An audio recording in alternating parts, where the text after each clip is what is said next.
கல்லணை வழியாக செல்லும் காவிரி நீர் திருவாரூர் முழுமைக்கும் சென்றடையும் வகையில் தண்ணீர் திறக்க வேண்டும் என விவசாயிகள் கோரிக்கை வைத்துள்ளனர்.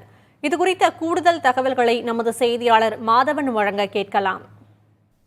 மேட்டூர் அணையில் தண்ணீர் திறக்கப்பட்டு கல்லணையிலிருந்து தண்ணீரானது திருவாரூர் மாவட்டத்திற்கு பாயக்கூடிய முக்கியமான ஆறுகளான காவிரி மற்றும் வெண்ணாறு ஆகியவற்றில் திறக்கப்பட்டு தண்ணீரானது பல்வேறு ஆறுகளில் ஓடிக்கொண்டிருக்கிறது. இந்த நிலையில திருவாரூர் மாவட்டத்தில் காவிரி ஆறிலிருந்து பிரிந்து ஓடக்கூடிய திருமலைராஜன் ஆறு, முடிகொண்டான் ஆறு போன்ற ஆறுகளில் இன்னும் தண்ணீர் வரவே இல்லை.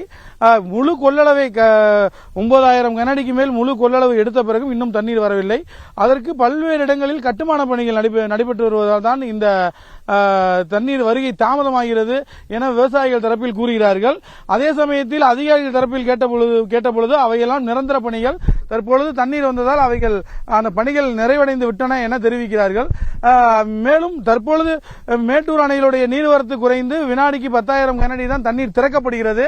இன்னும் போக போக தண்ணீருடைய அளவு குறைக்கப்படும் பட்சத்தில் இன்னும் திருவாரூர் மாவட்டத்தையே கடந்து நாகை, காரைக்கால் போன்ற மாவட்டங்களுக்கு காவிரி தண்ணீர் செல்லவில்லை. ஆகவே தேவையான அளவிற்கு தண்ணீரை விடுவதோடு மட்டுமல்லாமல் நடக்கக்கூடிய கட்டுமான பணிகளை உடனடியாக நிறுத்தி தண்ணீரை கடைசி வரை கொண்டு செல்ல வேண்டும் என்பதே விவசாயிகளின் கோரிக்கையாக உள்ளது.